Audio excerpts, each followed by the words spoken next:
কাদেরকে আল্লাহ ভালোবাসেন। আমরা আজকের এই চমৎকার সন্ধ্যায় জেনে নিব যে আল্লাহ তাআলা কাদেরকে পছন্দ করেন এবং কাদেরকে ভালোবাসেন। এবং প্রিয় ভাই এবং বোনেরা, আল্লাহ তাআলার ভালোবাসা অর্জন এটা মানব জীবনের সবচাইতে বড় সৌভাগ্যের বিষয়। কি বলেন? আমরা যদি প্রেসিডেন্টের কাছের লোক হই, প্রধানমন্ত্রীর যদি কাছের লোক হই, যদি আমরা জানি যে পিএম আমাকে ভালোবাসে, প্রেসিডেন্ট আমাকে ভালোবাসে, কেমন লাগবে? ভালো লাগবে। আর যদি আমরা এটা জানতে পারি যে রব্বে কারিম আল্লাহ রব্বুল ইজ্জা ওয়াল জালাল তিনি আমাকে ভালোবাসেন, কেমন লাগবে আমাদের? এই ভালোবাসাকে আমরা বলে বোঝাতে পারবো? পারবো না। এটাই আমরা চাই, এটাই আমাদের জীবনের টার্গেট, কামনা, ঠিক কিনা? তো একজন প্রকৃত মুমিন সেই যে আল্লাহর সান্নিধ্য পেতে চায়, আল্লাহ তাআলার ভালোবাসা সে পেতে চায়। এবং মজার ব্যাপার হচ্ছে আল্লাহ তাআলা সুস্পষ্ট স্টেটমেন্টের মাধ্যমে কালামুল্লাহ মাজিদে তিনি জানিয়ে দিয়েছেন তিনি কাদেরকে কাদেরকে ভালোবাসেন। আজকের এই আলোচনায় আমরা সেটাই জানার চেষ্টা করব যে বিশেষ কিছু গুণে গুণান্বিত ব্যক্তি আছে যারা এই সৌভাগ্যের অধিকারী, যাদেরকে আল্লাহ তাআলা ভালোবাসেন বলে তিনি কোরআনে জানিয়েছেন। আমরা যেন সে সমস্ত গুণগুলো আমাদের নিজেদের মধ্যে ধারণ করতে পারি। আল্লাহ তাআলা আমাদের তৌফিক দান করুন। আমরা সবাই আওয়াজ করে পড়ে আমিন। প্রিয় ভাই এবং বোনেরা, শুরুতেই একটা ইন্ট্রোডাক্টরি কথা বলে রাখি, ভূমিকা কথা মূল আলোচনায় যাওয়ার আগে। সেটা হচ্ছে আমাদের প্রত্যেকের মনে রাখতে হবে যে আল্লাহ তাআলা ভালোবাসা পাওয়ার প্রধান শর্ত হচ্ছে রাসূল সাল্লাল্লাহু আলাইহি ওয়াসাল্লামকে ভালোবাসা, তার অনুসরণ করা। This is the first and foremost reminder tonight. আজকের প্রথম রিমাইন্ডার এটা যে আমরা যে আল্লাহর ভালোবাসা পেতে চাই, এটার প্রধানতম শর্ত হচ্ছে আল্লাহ রাসূল সাল্লাল্লাহু আলাইহি ওয়াসাল্লামের অনুসরণ করতে হবে। ওনার অনুসরণ বাদ দিয়ে আল্লাহর ভালোবাসা কোশ্চিনকালেও পাওয়া যাবে না। যে আয়াত দিয়ে, সূরাত আলে ইমরানের ৩১ নম্বর আয়াত দিয়ে আমি আমার আলোচনা শুরু করেছিলাম, এই আয়াতে আল্লাহ তাআলা খুব স্পষ্ট করে বলছেন, কুল ইন কুনতুম তুহিব্বুনাল্লাহা ফাত্তাবিউনি ইউহিব্বুকুমুল্লাহ। হে নবী, আপনি বলে দিন যে ওহে আমার উম্মতেরা, যদি তোমরা আল্লাহকে ভালোবাসতে চাও তাহলে ফাত্তাবিউনি, আমি নবীর অনুসরণ করো, তাহলে ইউহিব্বুকুমুল্লাহ, আল্লাহ তাআলা স্বয়ং তোমাদেরকে ভালোবাসতে শুরু করে দিবেন। বিশ্বনবীর ভালোবাসা ছাড়া, বিশ্বনবীকে অনুসরণ করা ছাড়া আল্লাহর ভালোবাসা কোশ্চিনকালেও পাওয়া যাবে। কাজী নজরুল ইসলাম খুব চমৎকার করে ওনার কবিতায় লিখেছেন, আল্লাহকে যে পাইতে চায়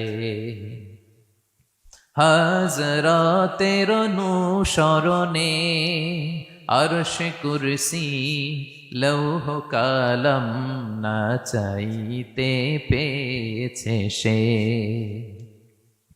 রসুল নামের রশি ধরে যেতে হবে খোদার ঘরে, নদী তরঙ্গে যে পড়েছে ভাই দরিয়াতে সে আপনি মেশে, হাজরাতের অনুসরণে আরশ কুরসি লৌহ কালাম না চাইতে পেয়েছে সে।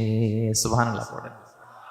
রাসূল সাল্লাল্লাহু আলাইহি ওয়াসাল্লামের অনুসরণের মধ্য দিয়ে আল্লাহ তাআলার ভালোবাসাটা অর্জন করতে হবে। এর বাইরে যে আল্লাহ তাআলার ভালোবাসা কোশ্চিনকালেও পাওয়া যাবে না। এবং রাসূল সাল্লাল্লাহু আলাইহি ওয়াসাল্লাম ঠিক যতটুকু করেছেন ঠিক অতটুকুই করতে হবে, এর চেয়ে বেশি করা যাবে না। রাসূল সাল্লাল্লাহু আলাইহি ওয়াসাল্লামের চাইতে কি বেশি মুত্তাকি হওয়া সম্ভব? সবাই বলেন নাই। রাসূল সাল্লাল্লাহু আলাইহি ওয়াসাল্লামের চাইতে বেশি বুজুর্গ হওয়া সম্ভব? ওনার চাইতে বেশি আল্লাহওয়ালা হওয়া সম্ভব? ওনার চাইতে বেশি আল্লাহ তাআলার কাছে প্রিয় ব্যক্তিত্ব হওয়া সম্ভব না, কোশ্চিনকালেও না, অসম্ভব। রাসূল সাল্লাল্লাহু আলাইহি ওয়াসাল্লামের সময়কালে কিছু সাহাবারা রাসূল সাল্লাল্লাহু আলাইহি ওয়াসাল্লামের স্ত্রীদের কাছে জানতে চেয়েছিল যে উম্মুল মুমিনিন, আপনারা বলুন যে রাসূল সাল্লাল্লাহু আলাইহি ওয়াসাল্লামের আমল কেমন ছিল? আমরা তো মসজিদে দেখি, বাইরে দেখি, ঘরে ওনার আমল কেমন, আমাদের জানতে বড্ড মনে চায়। তো রাসূল সাল্লাল্লাহু আলাইহি ওয়াসাল্লামের স্ত্রীরা বললেন যে উনি এমন এমন আমল করেন, এইভাবে নফল রোজা রাখেন, শেষ রাতে তাহাজ্জুদ পড়েন, এইভাবে তাসবিহ পড়েন, কোরআন তেলাওয়াত করেন, জিকির করেন। তো হাদিসে এসেছে যে কাআন্নাহুম তাকাল্লুহা, তাদের কাছে এটা কেমন যেন কম মনে হইল। তারা একটা বড় এক্সপেকটেশন নিয়ে আসছিল, মানে বিশাল একটা, রাসূল সাল্লাল্লাহু আলাইহি ওয়াসাল্লাম সব নবীদের নবী, না জানে কি আমল করে ঘরের ভিতরে। কিন্তু যখন রাসূল সাল্লাল্লাহু আলাইহি ওয়াসাল্লাম স্ত্রীদের কাছে শুনলো এই আমল তিনি করেন ঘরের ভিতরে, ওনারা হতাশ। হায়রে, ভাবছিলাম এত এত আমল করে, এই মাত্র এরকম আমল করে, এগুলো তো আমরাও করি। কান্নাহুম তাকাল্লুহা, হাদিসে এসছে ওনাদের কাছে এটা খুব কম মনে হইলো। তো তারা একে অপরকে বলতে লাগলো যে এর কারণ হচ্ছে কদ গুফিরা লাহু মা তাকাদ্দামা মিন যামবিহি ওয়া মা তাআখার। আল্লাহ তাআলা তো রাসূল সাল্লাল্লাহু আলাইহি ওয়াসাল্লামের আগের পরের সব গুনাহ মাফ করে দিয়েছে। ওনার তো আদতে কোনো গুনাহই নাই, কিন্তু আল্লাহ তাআলার ঘোষণা হচ্ছে নবী হে, আপনার আগের পরের সব গুনাহ আমি মাফ করে দিলাম। তো সাহাবারা বলতেছেন এর কারণ হচ্ছে ওনার কোনো গুনাহই নাই, সব মাফ, এজন্য ওনার কম করলে হয়, আমাদের তো এত কম করলে চলবে না। কথা বুঝতে পেরেছেন? তো ওনারা ভাবলো যে না, আমাদের তো আমল বাড়াইতে হবে। তো কি করতে হবে? একজন বলল আমি সারা রাত নামাজ পড়বো, আমি আর ঘুমাবো না। এখন থেকে সারা রাত কি করব? নামাজ পড়বো, আমি আর ঘুমাবো না। আরেকজন বলল তাহলে আমি সারা বছর রোজা রাখবো, রোজা ভাঙবো না, সারা বছর টানা রোজা, যেহেতু বেশি বেশি করতে হবে। আরেকজন বলল আমি স্ত্রীদের সাথে আর মেলামেশা করবো না, আমার স্ত্রীদের সাথে আমি আমার মতো বৈরাগ্য জীবনযাপন করবো। তো এই কথা যখন রাসূল সাল্লাল্লাহু আলাইহি ওয়াসাল্লাম শুনলেন, রাসূল সাল্লাল্লাহু আলাইহি ওয়াসাল্লাম ওনাদেরকে ডেকে পাঠালেন, ডেকে বললেন আনতুমুল্লাযীনা কুলতুম কাযা ওয়া কাযা, তোমরা কি এমনটা এমনটা বলছো? তারা ভয়ে বলতেছে ইয়া রাসূলুল্লাহ, জি আমরা তো এরকম করে ফেলছি, বলে ফেলছি। তখন রাসূল সাল্লাল্লাহু আলাইহি ওয়াসাল্লাম বললেন ওয়াল্লাহি ইন্নী লা আখশাকুম লিল্লাহি ওয়া আতকাকুম লাহু, আল্লাহর শপথ করে বলছি আমি তোমাদের মধ্য থেকে আল্লাহকে সবচেয়ে বেশি ভয় পাই। আমি সবচেয়ে বড় মুত্তাকি, আমার চেয়ে বেশি কেউ আল্লাহকে ভয় পেতে পারে না। তা আমি সবচেয়ে বড় মুত্তাকি, আমি সবচেয়ে বেশি আল্লাহর প্রিয় ভাজন, আমি আল্লাহর সবচেয়ে বেশি ভয় পাই। এরপরেও আমি রাতে ঘুমাই, আবার নামাজও পড়ি। সোম বৃহস্পতিবারে রোজা রাখি, বাকি দিনগুলোতে আমি খাই। আমার তো 11 জন স্ত্রী, আমি সবার সাথে মেলামেশা করি। কই স্ত্রী মেলামেশায়, রোজা রাখা না রাখায়, রাতে ঘুম এবং তাহাজ্জুদ, এই যে ব্যালেন্স করে যে আমি জীবন পরিচালনা করি, এতে আমার মুত্তাকি হইতে তো কোনো সমস্যা হয়নি। আমি শ্রেষ্ঠ নবীর এই মর্যাদা অক্ষুণ্ণ রাখতে তো আমার সমস্যা হয়নি, তো তোমাদের সমস্যা কোথায়? তখন তিনি একটা অসাধারণ উক্তি করেছিলেন। তিনি বলেছিলেন ফামান রাগিবা আন সুন্নতি ফালাইসা মিন্নি, যে আমার সুন্নতকে অবজ্ঞা করে, মানে আমার যে পন্থা এটা অনুসরণ না করে অন্য কিছু যে করতে চায়, ফালাইসা মিন্নি, সে আমার দলভুক্ত নয়। আল্লাহু আকবার!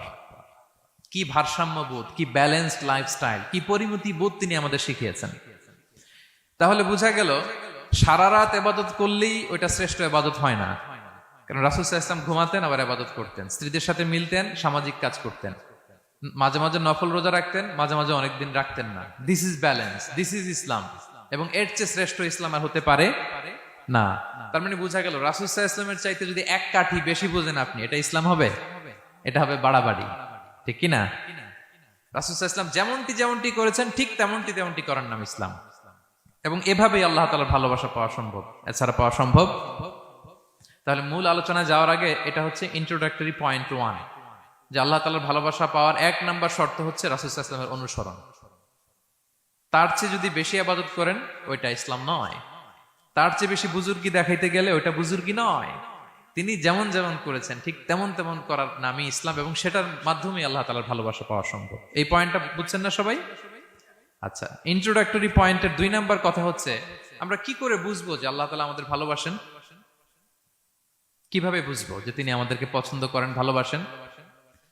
এটা বোঝার কিছু সিস্টেম আছে। 1 নাম্বার সিস্টেম হচ্ছে আপনি জাস্ট দেখুন যে আপনি নিজেকে কোন কাজে ব্যস্ত রেখেছেন। আপনি আপনাকে কোন কাজে ব্যস্ত রেখেছেন, আপনার লাইফস্টাইলের দিকে তাকান, লুক অ্যাট ইউর লাইফস্টাইল, আপনি নিজেই বুঝে যাবেন। আপনি যদি দেখেন যে না, আপনার ভালো ভালো কাজে আপনার ব্যস্ততা, আপনার এঙ্গেজমেন্ট ভালো লোকদের সাথে, আপনার সার্কেলটা ভেরি গুড সার্কেল, ভালো কাজে আপনার মন টানে, আপনি ভালো কাজ করেন, যদি আপনার কার্যক্রম এরকম হয় তাহলে বুঝে নেবেন আল্লাহ তাআলা আপনাদেরকে ভালোবাসেন। আলহামদুলিল্লাহ। আর যদি দেখেন না, যত আকাম কুকাম আছে ওইটার সবার আগে আপনি, যেই কাজে আল্লাহর ক্রোধ আসে, আল্লাহ রাগ হয়ে যান, যেই কাজ ইসলামে করার নিষেধ, যেটাতে তার অসন্তুষ্টি, ওই কাজে আপনার এঙ্গেজমেন্ট, ইনভলভমেন্ট, আপনার সার্কেল গুলাও এরকম, তাহলে বুঝে নিবেন আল্লাহ ভালোবাসা, এই মহা সৌভাগ্য আপনার কপালে জোটে নাই। তাহলে এটা হচ্ছে একটা সিস্টেম। আল্লাহ আপনাকে ভালোবাসেন কিনা এভাবে বুঝবেন যে আপনি নিজেকে কোন কাজে ব্যস্ত রেখেছেন, একটু দেখুন, আপনি মিলাতে পারবেন। 2 নাম্বার পদ্ধতি হচ্ছে এটা বোঝার যে তিনি আমাকে ভালোবাসেন কিনা, সেটা হচ্ছে পৃথিবীবাসী আপনাকে ভালোবাসে কিনা এটা একটু দেখেন। এই পৃথিবীর ভালো মানুষগুলোর কাছে আপনার একটা গ্রহণযোগ্যতা আছে কিনা এটা দেখেন। এটা দেখলে আপনি বুঝতে পারবেন। সহিহ মুসলিমের একটা ছোট্ট হাদিস শেয়ার করি। রাসূল সাল্লাল্লাহু আলাইহি ওয়াসাল্লাম বলেছেন যে ইন্নাল্লাহা ইযা আহাব্বা আবদান দাআ জিবরিল ফাকালা ইন্নী উহিব্বু ফুলানান ফাআহিব্বা। আল্লাহ তাআলা যখন কোনো বান্দাকে ভালোবাসে তখন তিনি জিব্রাইলকে ডেকে বলেন, হে জিব্রাইল, আমি আমার এই বান্দাকে ভালোবাসি, তুমিও তারে ভালোবাসো। ফায়ুহিব্বুহু জিবরিল, জিবরাইল আলাইহিস সালাম তারে ভালোবাসতে শুরু করে। শুধু এখানেই না, সুম্মা ইউনাদি ফিস সামা, তারপরে তিনি আকাশে একটা অ্যানাউন্সমেন্ট করেন। ফায়াকুল, তিনি বলেন যে ইন্নাল্লাহা ইউহিব্বু ফুলানান ফাআহিব্বু, ও আকাশবাসীরা, ও ফেরেশতারা, আল্লাহ তাআলা তার এই বান্দাকে ভালোবাসে, তোমরা সবাই তার ভালোবাসো।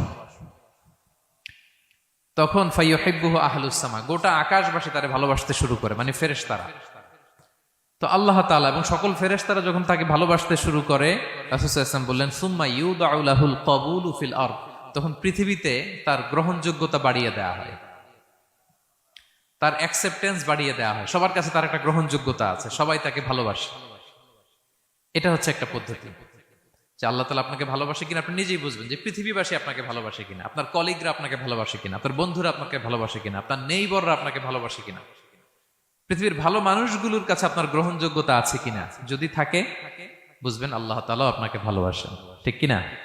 আল্লাহ তাআলা আমাদেরকে যেন ওই কাতারে শামিল করেন, আমরা পড়ি আমিন। তাহলে আলোচনার টপিক, আল্লাহ তাআলা যাদেরকে ভালোবাসেন। শুরুতে আমরা জানলাম ভালোবাসার পদ্ধতি হচ্ছে, প্রক্রিয়া হচ্ছে একটাই, রাসূল সাল্লাল্লাহু আলাইহি ওয়াসাল্লামের পুঙ্খানু অনুসরণ, তার চেয়ে বেশিও না কমও না, হুবহু অনুসরণ, ঠিক কিনা? 2 নম্বরে জানলাম কি করে বুঝবো, নিজের দিকে তাকান, আপনি কি করেন, what's your activity, what's your engagement, নিজেই বুঝবেন। আর দেখেন যে আশেপাশের মানুষ আপনার ব্যাপারে কি বলে। পৃথিবীবাসী যদি আপনারে পছন্দ করে, তার মানে আল্লাহ তাআলাও আপনারে পছন্দ করে। সবাই বুঝতে পেরেছেন? আচ্ছা, এবার সরাসরি কোরআনে চলে যাই, মূল টপিক বিশ্লেষণে। আল্লাহ তাআলা অনেক শ্রেণীর ব্যক্তিকে ভালোবাসেন বলে তিনি ঘোষণা করেছেন। তিনি বলেছেন যে আমি তাদেরকে ভালোবাসি। এর মধ্যে 1 নাম্বার হচ্ছে আল মুহসিনুন। একটু আমার সাথে সাথে বলেন, আল মুহসিনুন। মুহসিনুন মানে হচ্ছে যে ইহসান করে, মানে অন্যের প্রতি অনুগ্রহ দেখায়, অনুগ্রহশীল, অন্যের প্রতি দয়াশীল, অনুগ্রহশীল, এই সমস্ত বান্দাদের আল্লাহ ভালোবাসেন। আল্লাহ বলেন, ওয়া আনফিকু ফি সাবিলিল্লাহি ওয়া লা তুলকু বিআইদিকুম ইলা তাহলুকা ওয়া আহসিনু ইন্নাল্লাহা ইউহিব্বুল মুহসিনিন। তিনি বলেন যে তোমরা আল্লাহর রাস্তায় দান করো আর নিজেরা নিজেদেরকে ধ্বংসের মুখে ঠেলে দিও না, আর তোমরা ইহসান করো অন্যের প্রতি, কারণ ইন্নাল্লাহা ইউহিব্বুল মুহসিনিন, আল্লাহ তাআলা মুহসিনিনদের ভালোবাসেন, মানে যারা অন্যের প্রতি অনুগ্রহ দেখায়, অন্যের প্রতি দয়া পরবশ, তাদেরকে আল্লাহ ভালোবাসেন। সুবহানাল্লাহি ওয়া বিহামদিহি। তাহলে পেয়ে গেলাম, মিলায় নেন যে অন্যের প্রতি সফট কর্নার, অন্যের প্রতি দয়া, অনুকম্পা, হেল্পিং হ্যান্ড, হেল্প করার মানসিকতা, অন্যের দুঃখে কাদা, এই মাইন্ডসেট, এই মেন্টালিটি আমাদের আছে কিনা একটু মিলিয়ে নেন। না থাকলে রিমাইন্ডার হিসেবে নেন যে আমরাও যেন মুহসিনুনদের কাতারে শামিল হতে পারি। ইহসান এটা অনেক বড় তবকার একটা আমল। ইবাদতেও ইহসান লাগবে, ইবাদতের বাইরে সামাজিক কর্মকাণ্ড, রাষ্ট্রীয় কর্মকাণ্ড, সব কাজে আল্লাহ তাআলা এই ইহসানকে আবশ্যক করেছেন। অনুগ্রহ, অন্যদের প্রতি অনুগ্রহশীল হওয়া। ইবাদতে ইহসানটা কেমন? সাইয়েদনা জিবরাইল আলাইহিস সালাম রাসূল সাল্লাল্লাহু আলাইহি ওয়াসাল্লামকে জিজ্ঞেস করেছিলেন যে ইয়া রাসূলুল্লাহ ফাআখবিরনি আনিল ইহসান, ইহসান আবার কি, আমাকে একটু বলেন। তো ইবাদতে ইহসানটা কেমন? রাসূল সাল্লাল্লাহু আলাইহি ওয়াসাল্লাম বললেন যে ইহসান হচ্ছে আন তা'বুদাল্লাহা কাআন্নাকা তারাহু ফাইন লাম তাকুন তারাহু ফাইন্নাহু ইয়ারাক। তুমি এমন ভাবে ইবাদত করবে, তুমি ভাববে যে তুমি আল্লাহকে দেখছো, তুমি আল্লাহকে দেখে দেখে ইবাদত করতেছো, এরকম ভাবো না একটু। আর এটা ভাবতে যদি কষ্ট হয়, অন্তত এতটুকু তো ভাবো যে আল্লাহ তোমায় দেখছেন। এতটুকু ভাবা যাবে না? আমরা যখন নামাজ পড়ি, আমাদের প্রত্যেকটা সালাতের মুহূর্তে আমাদের এটা ভাবতে হবে যে আল্লাহ তাআলা কিন্তু আমাকে দেখছেন। এই যে আমি ফিস ফিস করে সুবহানা রাব্বিয়াল আলা পড়ি, সুবহানা রাব্বিয়াল আযীম পড়ি, আমি তাসবিহ পড়ি, আমার রুকু সেজদা সবকিছু আমার আল্লাহ দেখছেন। এই সেন্স, এই অনুভূতি যদি আপনার মধ্যে থাকে, এটাই হচ্ছে ইবাদতের ইহসান। আর ইবাদত ছাড়া আমাদের দৈনন্দিন কাজ, পারিবারিক কাজ, সামাজিক কাজ, এই সমস্ত কাজেও কিন্তু আল্লাহ তাআলা ইহসানকে আবশ্যক করেছেন। প্রিয় ভাই এবং বোনেরা, অন্যের প্রতি অনুগ্রহ করাটাকে তিনি কি করেছেন? আবশ্যক করেছেন। একটা ছোট্ট হাদিস শুনি। হাদিসে রাসূল সাল্লাল্লাহু আলাইহি ওয়াসাল্লাম ইরশাদ করছেন যে ইন্নাল্লাহা তাবারাকা ওয়া তাআলা কাতাবাল ইহসানা আলা কুল্লি শাই। আল্লাহ তাআলা সবকিছুর উপর ইহসানকে আবশ্যক করেছেন, সবকিছুর উপর।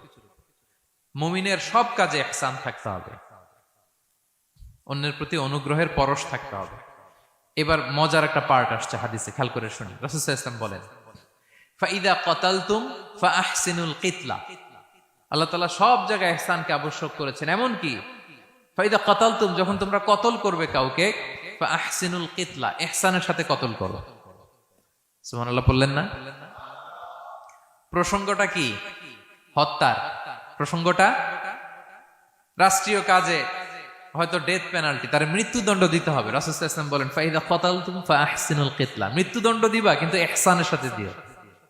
আপনি চাইলেই তার কান কেটে ফেলতে পারবেন না, তাকে শ্বাসরুদ্ধ করতে পারবেন না, পেট্রোল দিয়ে তার দেহ জ্বালিয়ে দিতে পারবেন না, চাইলেই এই দেহটারে আপনি নষ্ট করতে পারবেন না।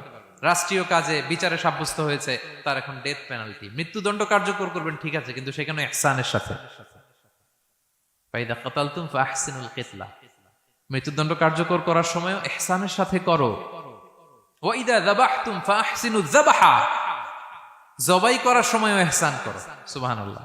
করতেছি জবাই, করতেছি কি? কিন্তু মেরে ফেলতেছি প্রাণীটাকে খাওয়ার জন্য। স্লটারিং, লিটারালি আমি ছুরি চালাচ্ছি ওর গলায়, ফিনকি দিয়ে রক্ত বেরোবে এখনই, মেরে ফেলতেছি। কিন্তু যা মনে চায় আপনি কোপাতে পারবেন কোরবানির পশুকে? কষ্ট দিতে পারবেন না। আমরা এই ভুলটা করি। রাসূল সাল্লাল্লাহু আলাইহি ওয়াসাল্লাম দেখেন আরো স্পেসিফিক করে বলছেন যে ওয়ালিয়ুহিদ্দা আহাদুকুম শাফরাতাহু ওয়ালিয়ুরিহ যাবিহাতাহু, তোমরা জবাইয়ের সময় তোমাদের ছুরিটাকে ধার করে নিও যাতে করে প্রাণীটা কম কষ্ট পায়। সুবহানাল্লাহ। আমরা অনেক সময় ভুল করে ফেলি। আমরা গরু শোয়ানোর পরে এই রশি কোথায়, এই ছুরি কোথায়, এই কষাই কোথায়, এই যে 7 জনের নামে জবাই হবে এদের নাম কোথায়? গরুটাকে আমরা কষ্ট দিচ্ছি। রাসূল সাল্লাল্লাহু আলাইহি ওয়াসাল্লাম বলে না, মুমিনের প্রতিটি কাজে ইহসানের পরশ থাকে। তারা প্রাণী জবাই করবে ঠিকই খাওয়ার জন্য, কিন্তু এখানেও ইহসান করতে হবে, ঠিক কিনা? তারা মৃত্যুদণ্ড কার্যকর করবে, ডেথ পেনাল্টি রাষ্ট্রীয় আইনে, কিন্তু যেমন মনে চায় তেমন করা যাবে না। ওইখানেও ইহসান রাখার দরকার আছে না নাই? প্রিয় ভাইয়েরা, এই ইহসানকে যারা মেনটেন করে জীবনের সব কাজে, আল্লাহ তাদেরকে বড্ড ভালোবাসে, বড্ড পছন্দ করে। সো আমরা যেন সবাই সবার প্রতি ইহসান করি। স্বামী স্ত্রীর প্রতি ইহসান করুন, স্ত্রী স্বামীর প্রতি ইহসান করুন, বাবা সন্তানের প্রতি, সন্তান বাবার প্রতি, পরিবারের সকল সদস্যদের প্রতি ইহসান করুন, কর্মচারীদের প্রতি ইহসান করুন, সহকর্মীদের প্রতি ইহসান করুন।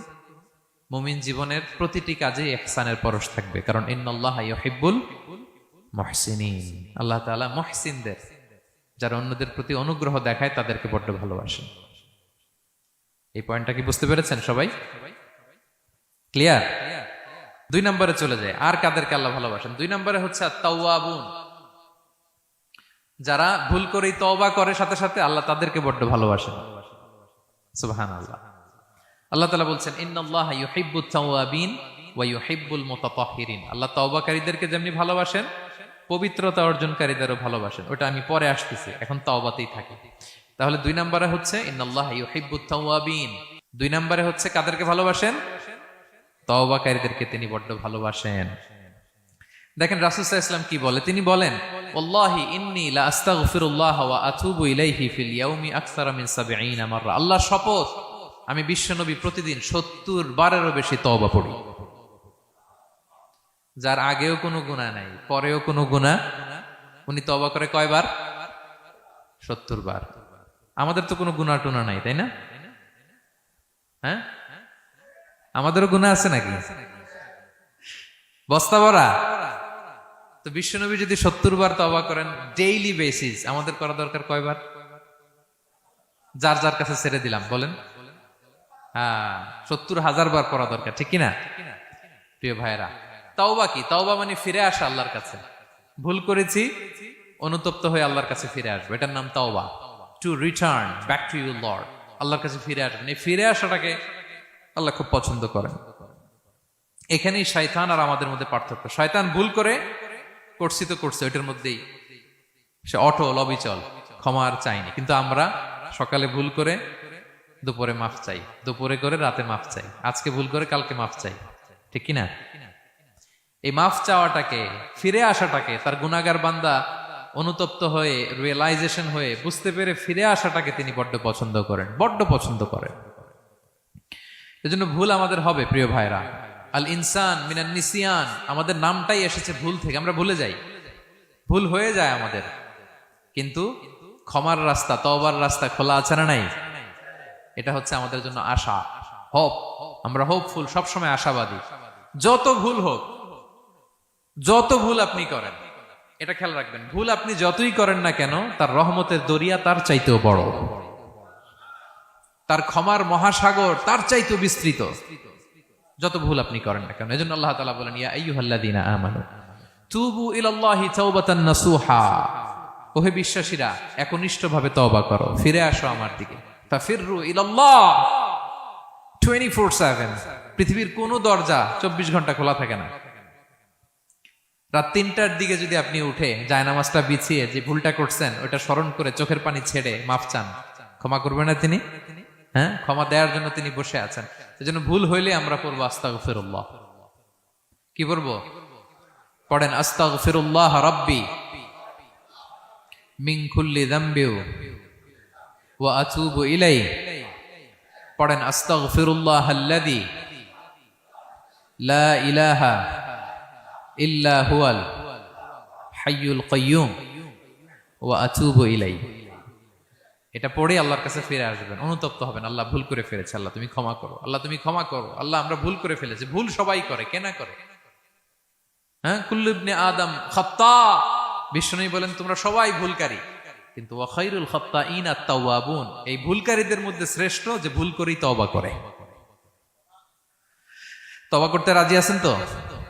সবাই রাজি আছেন?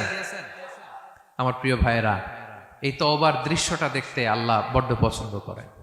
বান্দা যখন ভুল বুঝতে পারে, মাথাটা নিচু করে চোখের পানি ছেড়ে বান্দা যখন কাঁদতে শুরু করে, এই দৃশ্যটা দেখলে আল্লাহ সহ্য করতে পারে না।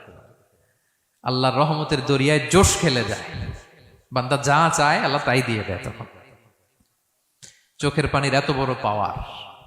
এজন্য আমরা ভুল করে যেন অটল না থাকি, আল্লাহর কাছে যেন ক্ষমা চাই, আমরা যেন ফিরে আসি তার দরবারে। তার দরবার সবসময় খোলা। এবং তিনি এই তওবার বা ফিরে আসার দৃশ্যটা দেখতে কত পছন্দ করেন শোনেন। রাসূল সাল্লাল্লাহু আলাইহি ওয়াসাল্লাম বলেন, ওয়াল্লাযী নাফসি বিয়াদিহি, তার শপথ যার হাতে আমার আত্মা, লাউলাম তুযনিবু, তোমরা যদি ভুল না করতে, লা যাহাবাল্লাহু বিকুম, আল্লাহ তোমাদেরকে ধ্বংস করে দিতেন। ওয়ালা জাআ বিকওমিন, আল্লাহ এমন এক জাতি তৈরি করতেন, ইউযনিবুন, ওরা খালি ভুল করত, ফায়াস্তাগফিরুন, আর ক্ষমা চাইতো, ফায়াগফিরুল্লাহু লাহুম, আর আল্লাহ তাদের ক্ষমা করতেন। তোমরা যদি ভুল না করতে, এই বনি আদম, তোমরা যদি ভুল না করতে, তোমাদেরকে আল্লাহ তাআলা ধ্বংস করে এমন একটা গোষ্ঠী বানাইতেন যারা খালি ভুল করতো আর মাফ চাইতো, ভুল করতো আর মাফ চাইতো, আর আল্লাহ মাফ করে দিত। সুবহানাল্লাহ বললেন না? গাফিরিয যামবি ওয়া কাবিলিত তাওব, তিনি পাপ মোচন করার জন্যই তো তিনি আমার রব, তওবা কবুল করার জন্যই তো তিনি আল্লাহ সুবহানাহু ওয়া তাআলা, তিনি রব্বে কারীম। তার দয়ার কোনো শেষ নাই, তার মায়ার কোনো শেষ নাই। আমরা যখন তওবা করি, অনুতপ্ত হই, চোখের পানি ছেড়ে যখন কাঁদি, আল্লাহ যে কত খুশি হয় এটার একটা উপমা হাদিসে এসেছে, সহিহ মুসলিমের হাদিস। রাসূল সাল্লাল্লাহু আলাইহি ওয়াসাল্লাম বলেন, লাল্লাহু আশাদ্দু ফারাহান বিতাওবাতি আবদিহি হিনা ইয়াতুবু ইলাইহি, কেউ যখন তওবা করে আল্লাহ কত খুশি হয় জানো? শোনো, ওই ব্যক্তির চাইতে আল্লাহ বেশি খুশি হয়ে যায় যে ব্যক্তি মরুভূমিতে সফরে বেরিয়েছে, সাথে তার বাহন বা উট, ওই উটের মধ্যেই তার পানি বা খাবার, হঠাৎ করে উটটা হারায় গেছে। শুনতেছেন? মরুভূমিতে উট নিয়ে বের হয়েছিল সফরে, উটের মধ্যে তার পানি, তার খাবার, তার বেঁচে থাকার সমস্ত মাধ্যম, কিন্তু হঠাৎ করে উট কি হয়ে গেছে? হারায় গেছে। উট খুঁজে আর পায় না, দৌড়াতে দৌড়াতে হয়রান। কত দৌড়াবে? ধুধু মরু প্রান্তর, কয়েক ঘন্টা দৌড়ালেই তো সে তৃষ্ণার্ত হয়ে মারা যাবে। দৌড়াতে দৌড়াতে হাঁপাতে হাঁপাতে শেষ, জীবনের আশাও শেষ, যে উট যেহেতু পাই নাই, আজকে সারাদিন দৌড়ালে তো তৃষ্ণা আমি মারাই যাব রাতে। তো জীবনের আশা ভরসা শেষ করে হাঁটতে হাঁটতে হাঁপাতে হাঁপাতে হঠাৎ একটা গাছের সন্ধান পেল। ওই গাছের নিচে যে এত ক্লান্ত, তৃষ্ণার্ত, হাঁপাতে হাঁপাতে ঘুমায় গেছে, হতাশ, আমার বাঁচার আর কোনো মাধ্যম নাই, আমার উট হারায় গেছে, ওইখানেই পানি, ওইখানেই খাবার। ক্লান্ত শ্রান্ত হয়ে তৃষ্ণার চোটে ঘুম চলে আসছে। হঠাৎ ঘুম থেকে জেগে ওঠে, উটটা পাশেই দাঁড়ায় আছে। যে ওটের উপরে তার পানি এবং খাবার ছিল, পুরা মরুভূমিতে দৌড়াইতে দৌড়াইতে আবার সন্ধ্যাবেলায় এসে মালিকের সামনে দাঁড়ায় আছে। সে ঘুম থেকে উঠি তাড়াতাড়ি করে রশি ধরে ফেলছে উটের। পুরোটা হাদিসের অনুবাদ শোনাচ্ছি। তো উটের রশি ধরে বেচারা এত খুশি, এত খুশি, এত খুশি, যে খুশির চোটে ও বলতে আরম্ভ করছে, আল্লাহুম্মা আনতা আবদি ওয়া আনা রাব্বুক, আল্লাহ তুমি আমার গোলাম, আমি তোমার রব, তুমি দয়া করে এই ওটটা ফিরাই দিছো, আজকে তুমি ওটটা ফিরাই না দিলে আমি তো মরে যেতাম। আল্লাহ প্রশংসা তোমার। খুশির চোটে। কিসের চোটে? খুশির চোটে কথা উল্টায় গেছে। সে এত খুশি, সে আনন্দে এত উদ্বেলিত, এত খুশি, সে বলতেছে আল্লাহ আল্লাহুম্মা আনতা আবদি, আল্লাহ তুমি আমার গোলাম।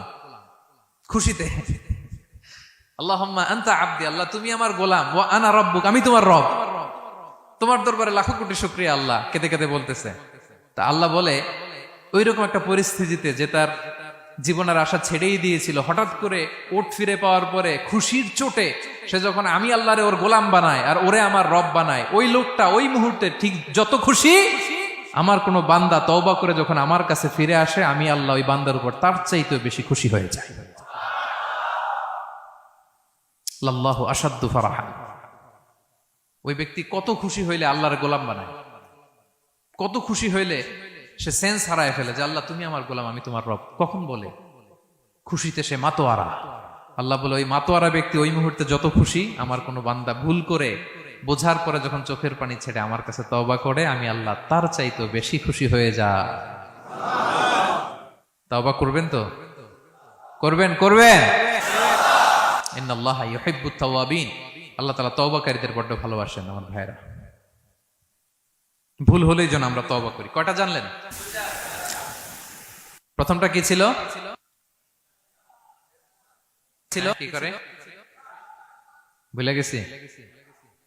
ইহসান করে, মুহসিনুন, যারা অন্যদের প্রতি অনুগ্রহ প্রদর্শন করে। আচ্ছা, 2 নাম্বার কি ছিল? তাওবা, মানে আত-তাওয়াবুন, যারা ভুল হলেই কি করে? তাওবা করে। 3 নাম্বার হচ্ছে আল মুতাতাহহিরুন, যারা পবিত্রতা অর্জন করে, সবসময় পাক পবিত্র থাকে, নিট এন্ড ক্লিন থাকে। এই ক্লিনলিনেসকে আল্লাহ পছন্দ করেন। সুবহানাল্লাহ।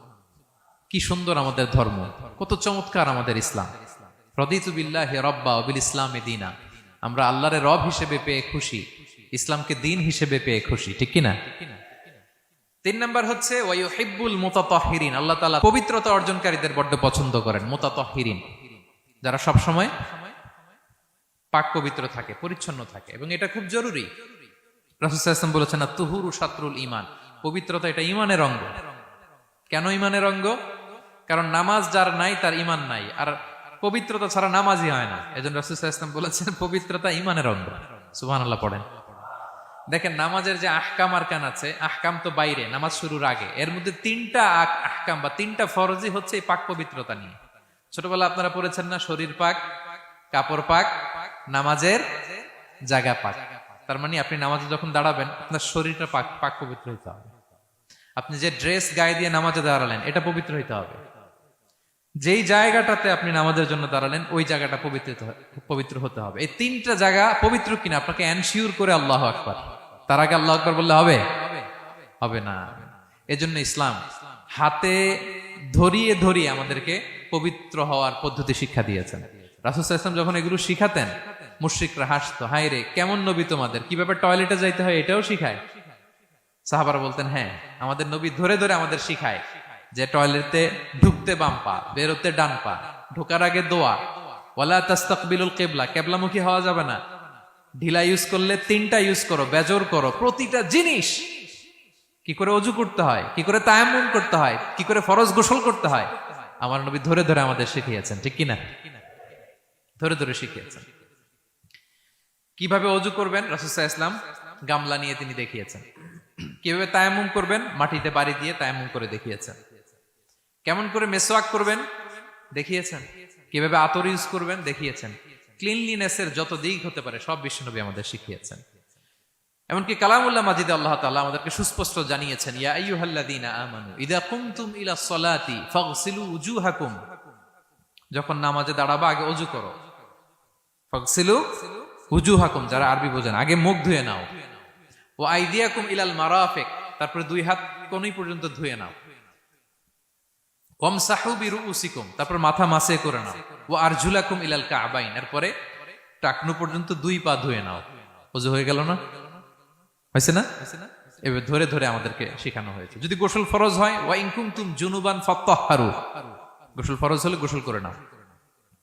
এখন ওযু গোসলের জন্য পানি নাই, তো ওযু আর গোসলের জন্য যদি পানি না থাকে, ফালাম তাজিদু মাআন ফাতায়াম্মামু সাঈদান তাইয়্যিবা, পবিত্র মাটি দিয়ে তায়াম্মুম করো। দেখেন অজুও শিখাইলো কোরআন, তায়াম্মুমও শিখাইলো কোরআন, পাক পবিত্র হওয়ার ক্লিনলিনেসের যত আয়োজন আছে সব আল্লাহর কোরআনে আছে না নাই? সব আল্লাহ তাআলা আমাদেরকে জানিয়ে দিয়েছেন।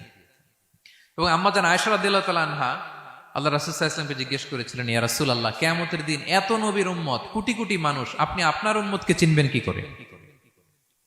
এত মানুষ থাকবে, আপনি কি করে চিনবেন? রাসূল সাল্লাল্লাহু আলাইহি ওয়াসাল্লাম বললেন, ইন্না উম্মতি ইয়াতুনা ইয়াউমাল কিয়ামাতি গুররাম মুহাজ্জালিনা মিন আসারিল wudu। তিনি বললেন, অজুর চিহ্ন দেখে আমি আমার উম্মত চিনব। আমার যে সমস্ত উম্মতেরা অজু করে নামাজ পড়েছে, অজুর পানি তাদের গায়ের যেই যেই জায়গায় লেগেছে, এই জায়গাগুলো কিয়ামতের দিন রেডিয়াম বাতির মতো জল জল জল জল করে জ্বলতে থাকবে। আমি এটা দেখে চিনে ফেলবে আমার উম্মত, নামাজি, পাক্কা নামাজি। আল্লাহু আকবার। এবং অতিরিক্ত পবিত্রতা অর্জনের জন্য কিছু সাহাবীদেরকে আল্লাহ স্পেশালি কোরআনে অ্যাপ্রিশিয়েট করেছেন। তারা হচ্ছে মসজিদে কোবা পল্লীর আশেপাশে যে সাহাবারা, তারা অতিরিক্ত পবিত্রতা অর্জন করতেন। আল্লাহ তাআলা বলেন, ফিহি রিজালুন ইউহিব্বুনা আন ইয়াতাতাহহারু। এই মসজিদে কোবার আশেপাশে এমন কিছু মুসল্লি আছে যারা পছন্দ করে পবিত্রতা অর্জন করতে, বেশি পবিত্রতা অর্জন করতে তারা পছন্দ করে। আর ওয়াল্লাহু ইউহিব্বুল মুত্তাহহিরিন।